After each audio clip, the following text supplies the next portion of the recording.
Все, пора заканчивать все эти поездки по городам. Воронеж, Курск, Серпухов, Тула. Ребят, я вернулся в Орел. И пора заняться своими делами. Я на даче. Давайте я вам покажу, расскажу, что у меня с дачей, в каком состоянии, как все это вообще получилось. Сегодня 22 октября 2020 года, 20:10:2020, так сказать. Вот. На улице плюс 6 градусов, птички чирикают. Это наша облепиха, молодое дерево. Оно останется. Вот это дерево придется, конечно, убирать. Потому что оно большое и бестолковое. И оно немножечко мешает. В общем, дачу купили в 2018 году. По очень заманчивой цене. Для этого даже пришлось взять кредит небольшой, с которым уже все покончено. Дача была в ужасном состоянии, в заброшенном по периметру. Везде росли сливы-дички. А кто знает, что такое слива-дичка, это просто ужас.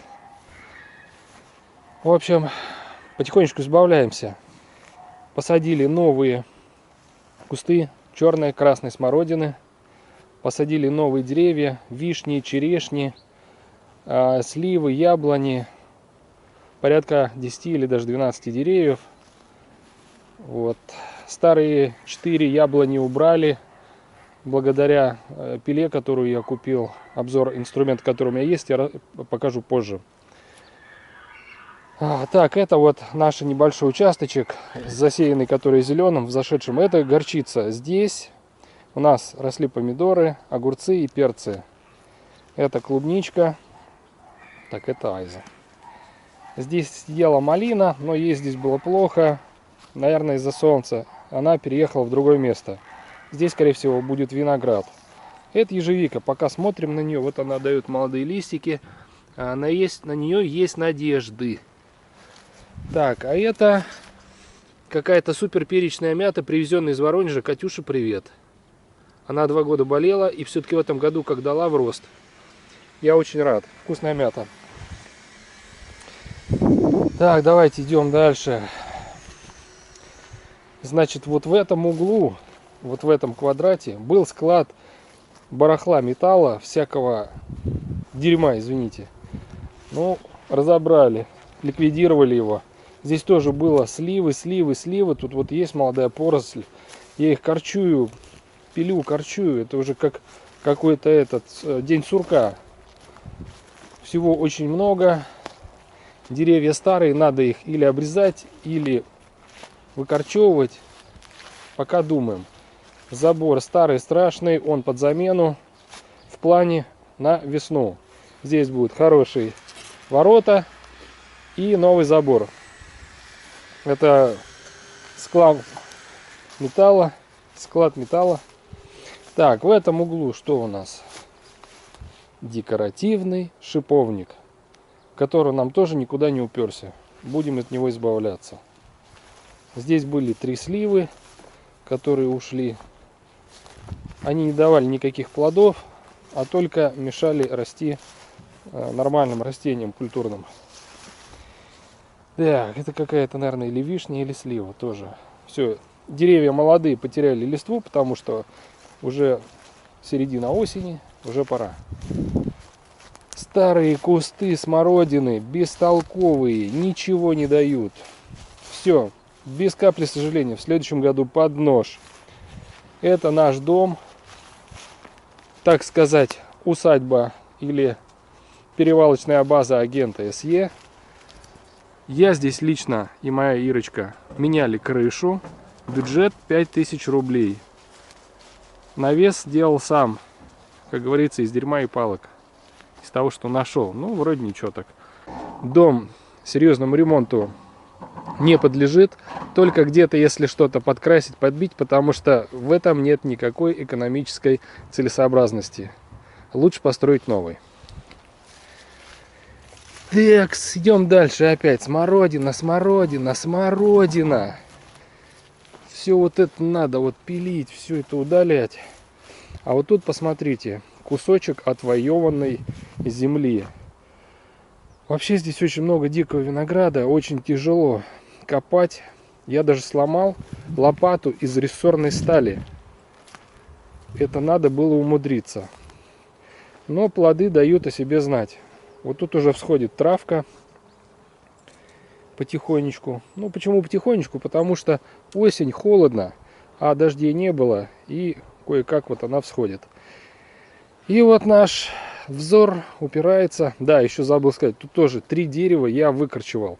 Вот тут тоже вот недавно выкорчевал. Это просто ужас. Тут столько всего было. Тут были джунгли. А теперь уже, посмотрите, ну что-то более-менее, как будто это неухоженный какой-то дачный участочек. На самом деле тут очень много усилий приложено, поверьте. И вот он, забор, который я делал. Что я могу сказать по забору? Делал первый раз. Самый дешевый инструмент, который купил. Ну зачем разоряться на профессиональное оборудование, если ты не будешь им зарабатывать? Значит, забор 18 метров в длину обошелся мне в 18 тысяч рублей. И это с учетом того, что все работы я проводил, и моя семья мне помогали. Делали сами. 10 500 рублей вот этот штакетник, он 1,30 м и плюс саморезы. Металл покупал. Частично металл мне отдал сосед Андрей. Спасибо Андрею Ларисе. Деформированный металл. Я его выправил и использовал в качестве строительного материала. Я считаю, забор получился очень даже неплохой. Все по красоте. Смотрите, какие швы. Все как вы любите. Ну а что делать? Первый раз. Теперь у меня есть маленькая болгарка. Теперь я смогу зачищать швы. И будет все культурненько. Айза, уходи отсюда. Вон туда иди вниз. Вот там есть проход. Давайте пойдем дальше. Как говорится, неправильно построили забор. Придется его чуть-чуть переделать, потому что мы захватили немножко чужой территории. Нам чужой территории не надо. И вот тут будет запланирована переделка забора. Это несложно, но это будет следующий сезон, потому что сейчас электричество уже отключено. И я пока буду проводить те работы, которые не требуют электричества. Это ручная мускульная сила, а также использование бензинового двигателя. В данном углу у нас был огромный куст сирени. Это я потратил 2 дня, чтобы его вырубить и немножечко выровнять почву. Пока что это все смотрится не очень хорошо, но здесь надо работать культиватором, чтобы все это выровнять. Ландшафт удручающий, конечно. Будем работать. Очень много труда вложено. Яблонька, которую предстоит выкорчевать. Вот, в принципе, мы и прошлись по участку. Такие дела. Кому нужна калина, кто любит калину, приезжайте, собирайте, пожалуйста. Она мне даром не нужна. Вот. Я надеюсь, в следующем году, планы вперед говорить не хочу, но собираюсь сделать очень-очень много. Ребят, а теперь будет обзор моего инструмента. Что я использовал для того, чтобы строить забор. Дрель ударная DWT. Самая простая, 500 ватт, куплена в 2004 году, прошла со мной очень много, поработала отлично, никаких сбоев. Ну, что-то начало в определенных положениях работать или не работать, не знаю, то ли щетки, то ли здесь переламывается провод. Буду заниматься, смотреть. Аппарат сварочный инвертор, калибр SVI 200, вроде как заявлено 200 ампер выдает, но я больше 120 не включал, потому что у меня нет такой необходимости. Я варил только 2 и 3. Ну что могу сказать? Уже появился опыт. Сварочная маска со светофильтром автоматическим MS4 фирмы Risanta. Замечательная вещь. Что-то около 1200 рублей. Может меньше, я просто не помню. Замечательная штука. Никогда не экономьте на защите своих глаз. Перчатки Гренадер. Прекрасные перчатки, вроде как заявлено, что кевларовая нить, отличные перчатки, даже держал чуть-чуть горящий металл, но результат виден. Отличные перчатки, вообще 250 рублей умудрился купить, или 200. УШМ Makita, диаметр 230 мм. Жуткая вещь на самом деле, если в руках ее держать. Но я специально купил отрезной станок, установил и радуюсь, не нарадуюсь. Очень удобная штука. По поводу станка, он фирмы Einhell, или как-то он так называется. Сейчас попробую. Вот. Минусы этого станка в том, что он постоянно требует регулировки. Со временем из-за больших вибраций уходит плоскость, угол вертикальный отреза. И вот эта штука тоже, она гуляет постоянно. Нужно как-то или отметины делать, чтобы смотреть, куда уходит. Но это, в принципе, это лучше, чем руками. Тем более такая здоровая штучка. Пила бензиновая Home Garden HG459 Easy Start. Что я могу сказать по поводу этой пилы? Home Garden — это дочерняя фирма фирмы Patriot, или Patriot, как правильно.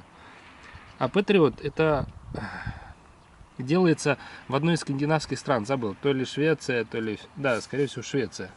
О чем это говорит? Качество нормальное, делается в Китае, но меня она очень устраивает. Значит, в отличие от дешевых одноклассников, у этой пилы стартовая цепь, которая в комплекте, она сделана очень качественно. То есть я достаточно много пилил и твердых деревьев.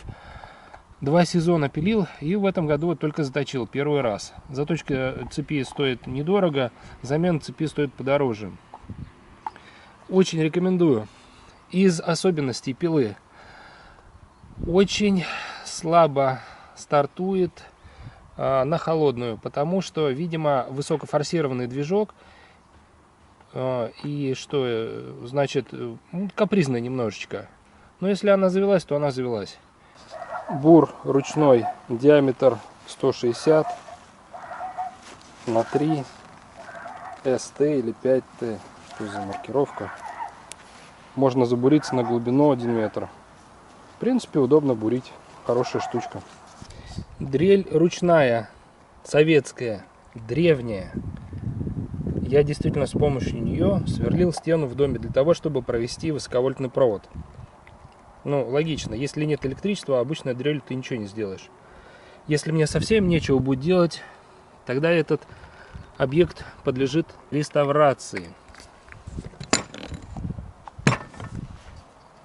Считается, что под осень или под зиму землю лучше перекопать. У Андрея, у соседа, есть культиватор. Сейчас я попробую его завести. Так, ну что, это мультикультиватор с горизонтальным расположением цилиндра. Его нельзя на боку хранить, иначе все масло из двигателя выльется через воздушный фильтр. Проверяем уровень масла. Сходил за плоскогубцами. А, кстати, знаете, что это за деталь? Это деталь номер 710. Видите? 710. Если будете искать в каталоге. Вот, 710. Масло на уровне.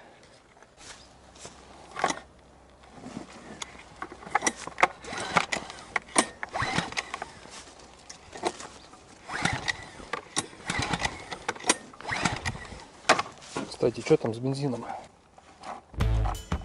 Бензин, ты там есть? Бензина нет.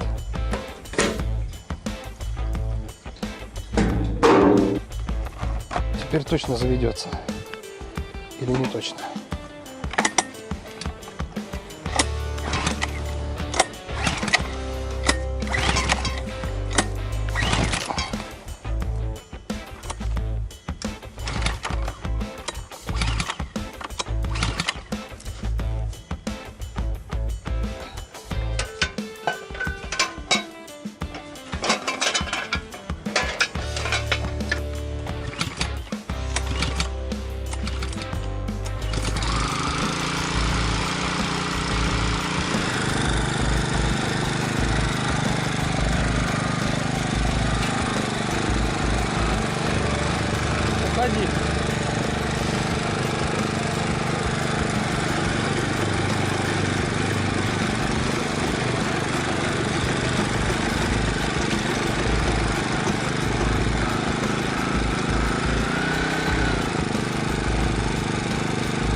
Друзья, честно говоря, я немножечко расстроен.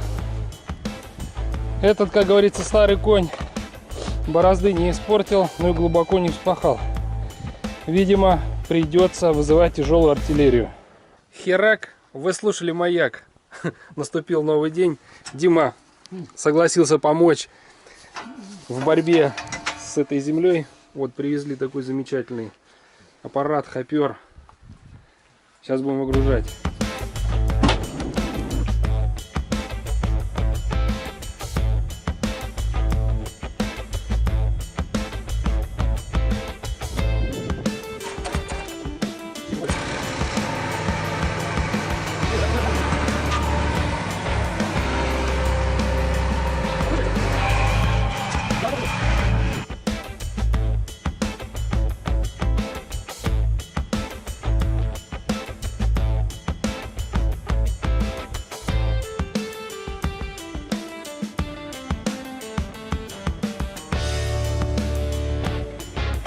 В мою сторону просто направляю. Газу! Ё-моё. Ну не надо, сначала надо завести теперь. Кир был пьян. И фокус не удался. Побольше. Держи его, дави в землю! В землю дави! Не спеши, толку никакого.